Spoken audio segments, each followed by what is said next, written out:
with the players. Maybe one or two get back fit again. And I guess just try and finish as hard as we can, Pat. Yeah, but also you're playing for your position for next season. Whoever is manager, be it Frank, be it anyone, they'll be watching and they'll be saying, right, okay, what's he willing to do? Is he willing to keep on going through these dark, harder times? Something else, you talk about Brentford, you talk about Arsenal coming up. We need the attitude we had for the first 60 minutes against them. We don't need anything else, we don't need anything lesser. We don't need cruising, we don't need... Which a number of teams in the past have had the bath towels out, or the holiday towels out and flip-flops. We don't need that. What we need is to say, right, fans stuck behind us, we've got next season to fight for, we need to improve as players and we had to improve as a group. And I kind of look forward to seeing how these players react between now and the end of the season. Not sure I'll see a lot more of Reece James. Maybe he might need to get a little bit of work done on him so that when the start of next season comes, we see the real big man again on that right-hand side, because if we have him for a full season, we're a very, very different team. Well, he and Mason Mount are going to be the last two off. Reece James walking pretty wearily. If he needs a knock, go get it now and come back fit for pre-season. That is it from Dan and Pat and me, but very shortly it's going to be Dan, Adzak and Joe up here for the post-match show. Chelsea out of the Champions League at the quarter-final stage and losing to the competition's most successful club. No disgrace in that, nor in the performance, but it is another defeat, and it is another shutout defeat. So it's a rather familiar tale, I'm afraid. 2-0 the final score, 4 on aggregate.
Yeah, unfortunately, boys, it ends there. Chelsea's European adventure for the season ends with a 2-0 defeat here at Real Madrid, 4-0 on aggregate. Dan, I'll let you rest your voice for a second because you're on second half commentary. Zach, the game plan you could see in the first half seemed to be working almost to a T. If N'Golo tucks that in inside 10 minutes, if Cucurella on the stroke of half-time can find a way past Courtois, then we're talking about Frank Lampard being a tactical genius and everything's all rosy and blue. However, football often has a way of coming back to bite you. If buts and maybes. I mean, I feel like we've done this a lot this season. How many times we've come out of a game and gone, you know what, if we could score a goal, if we could take our chances. Chelsea had enough chances today. We really did, to at least to have scored 3 goals, to be quite honest. There was some exceptional keeping as well from Thibaut Courtois, and also Kepa Arrizabalaga as well. But I think you sit there and you go, you know what, we had chances, we had our moments. And from that point of view, because against, say, Brighton on the weekend, we didn't have chances. We weren't creating anything. And from here, we had clear-cut ones. We had a game plan. I thought the fact that Reece James wasn't really playing right wing-back. He was playing a right winger role. He was one of our furthest forward players. Kanté pressing like there was no tomorrow. Conor Gallagher doing what he does best as well, giving them no time in that first half. And they created so many opportunities for us. We just didn't put them away. And again, we've said that a lot this season. Unfortunate truth is as well, when you're playing a team like Real Madrid, you need things to go your way, but also you have to be ruthless. You have to be, you know, we spoke about it before the game, Dan. This team won 15 Champions League trophies. Like, we're talking about a team that are perennial winners, that know how to get it done over 2 legs in big European sides. Dismantled Liverpool at Anfield this side. Absolutely ran them riot. You know, they've been to the Camp Nou this season and won 4-0. Like, this is a team that, if you give a sniff to, they'll finish her, and unfortunately that's what happened. Well, the reality is it's Real Madrid, and they score far more often than they do not score. I think that is the 17th time this season we have not scored. So it's a common theme for us this season. We're making the chances. Sometimes we deserve far more than we actually leave with. But let's be honest, we've just played them and lost 4-0 on aggregate. You know, and we've had chances, but for whatever reason, the confidence may be a little bit short or whatever. There were times where even we dispossessed them, bang on their own box, and, you know, we pass rather than shoot. And sometimes that's absolutely the right decision. I prefer to be angry with somebody for shooting when they should pass, but I think we want to score the perfect goal or be, you know, absolutely sure that this is going to hit the back of the net. We need to shoot more. We need to pose more, because we get in good areas, and we do pose a threat. But then that final bit, it's almost like either a misjudgment or a lack of confidence or whatever it is, but we're not ruthless, we're not clinical. And at this level, and at any top flight level, you're going to pay. Look, against a team like Real Madrid, you can maybe afford to do that in chances.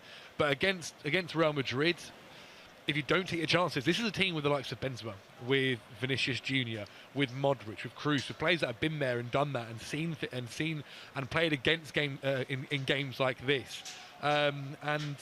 And if you don't take their chances against them, they're going to take chances against you. And all they need is one. All they need is one. We see it. They have that one opportunity. And sometimes, because they know that we need to go score a goal, we're pushing further. More gaps are left in behind for players like Vinicius and that to run onto. Pat said it in the commentary. They're going to possibly get a chance or two. But if we're not also scoring ours and then giving them 1 or 2 chances, which they in the end put away, then it's going to bite us. Is there now a question, Dan, that we have to be perhaps a little bit more creative with our recruitment in terms of going and finding an answer to not scoring goals? Because, you know, we've got to be brutally honest now. The best players in the world, they don't wait for teams to qualify for Champions League football. If you've not got Champions League football, you're not that attractive at the moment. And we have to be realistic. There'll be teams. The horrible truth is there are 2 teams in London at the moment that probably will be, or potentially will be, playing Champions League football next year that will be competing with. So I'm not looking for a specific answer, but does it maybe need to be sort of either systemic in terms of the way that Chelsea play going forward, like a Man City with a false 9, and that's your system and you build into that culture, or do you just have to be a little bit more creative at the names that are usually at the top of the shortlist? I think you have to be far more creative. You know, I think we've been accused of, you know, throwing a checkbook around as and when we need to, but it doesn't suit everyone. And then all of a sudden you've got an expensive asset there that perhaps doesn't suit a manager's plans or style of play.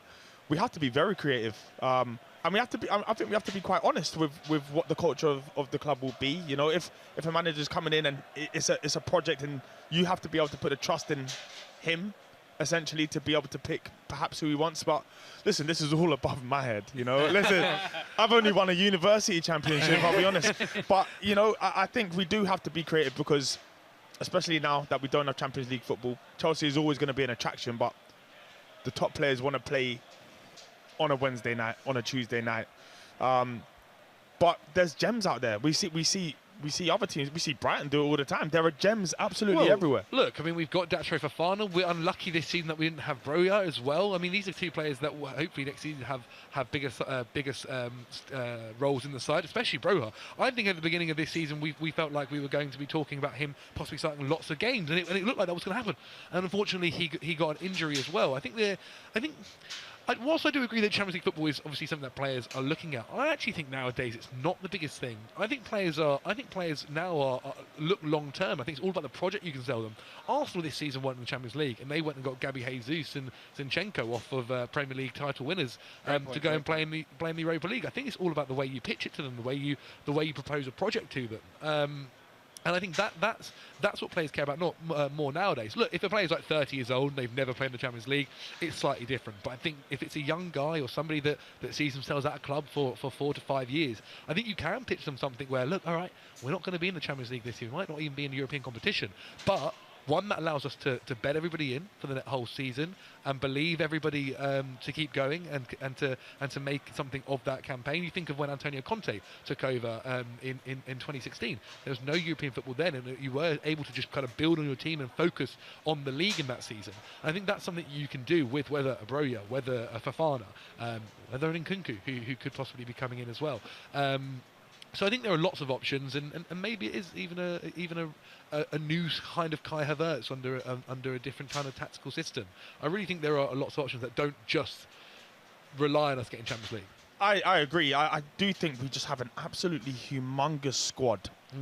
And I know everyone remembers the Conte years, but you could pretty much wake up and just know what that team was going to be.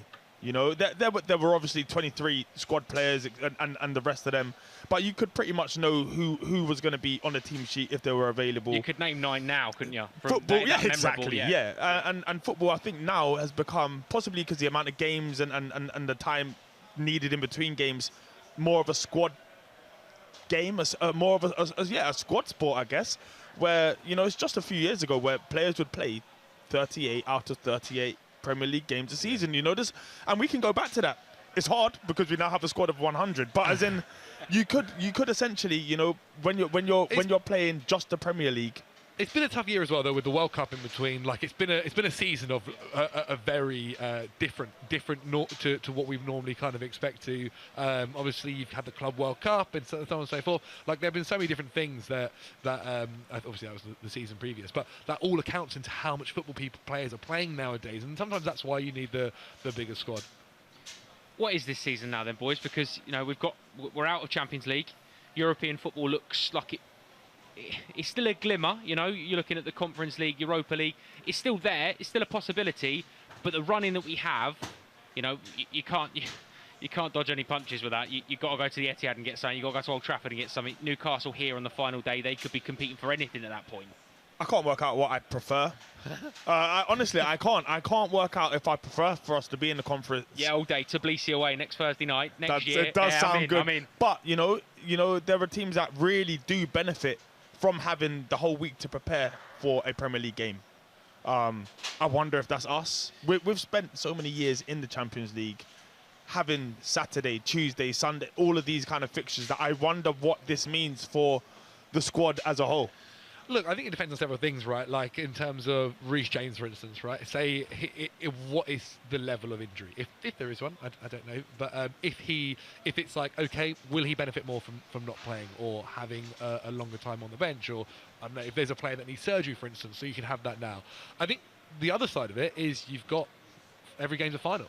I think like the fans want to see you go and win a game. They want to see you score goals. They want to see something from these players. They want to see the likes of maybe Mudryk trying to get used to and get accustomed to the league. I mean, right now, someone like Mudryk, it'd be good for him to feel comfortable for whoever's in charge next season, or for whatever the squad is next season, so that he's already kind of found his feet in the Premier League without having to kind of feature more in the new season. There are lots of ways that we could go about it. I don't necessarily think one is wrong and one is right. I think maybe it's a bit of both. What I will say tonight as well, and you have to credit the Chelsea fans, not only for the noise they made before the game, but even at full time tonight, there was Thiago Silva, Reece James, Wesley Fofana, 3 or 4 other players that did full laps of Stamford Bridge, and every single one of them got rapturous applause, little chorus of their own personalised song. Fans were amazing, honestly. And again, you know, it's very easy. All three of us are Chelsea fans, and you do feel slightly deflated about things not going your way tonight. But to stay right to the end, to give your players the ovation they deserve, because they got credited. They put a shift in tonight, fans and players alike. Me and you were stood outside Stamford Bridge, and we were saying, you know what, the fans need to support the players today. They need to give them, they need to be that 12th man. And they were. Honestly, they were. Every tackle, every chance, every pass, every time they dribbled past someone, every sprint, the fans were loving it. There were times when we were doing the commentary in the first half, I was taking my headphones off because, like, are they that loud, or am I just hearing it wrong? And it was crazy. It really was. So yeah, full credit to themselves. I hope everyone gets home safe. Yeah, good performance from them, certainly in the stands this evening. Let's have a little look what's coming up on the fifth stand-up for you then. Next couple of days, still plenty of football to keep you occupied, including a massive under-18s Premier League game at the weekend against Crystal Palace, and then bit of Monday night derby action for you in the PL2. Chelsea take on Spurs. You can join us both for those live and free on the fifth stand-up, Chelsea's YouTube and all that good stuff as well. Boys, I'm going to need one word for you from you then to sum up this evening. Go on, Dan. Sad. Out of the Champions League. All right, sad. Sad. Unfortunate. Disappointing. It's just a synonym of sad, I guess. Out of the Champions League word as well. It's tough. Synonym's a great word to pull out of this later night. Good work, boys. Yeah. Unfortunately, Chelsea's European adventure does finish there. And like we said before the game, you can never count Chelsea out. We'll be back. We don't know when, but we'll be back. And trust me, Europe's Elite will be on alert when we are. Thank you very much for watching. Enjoy the rest of your evening.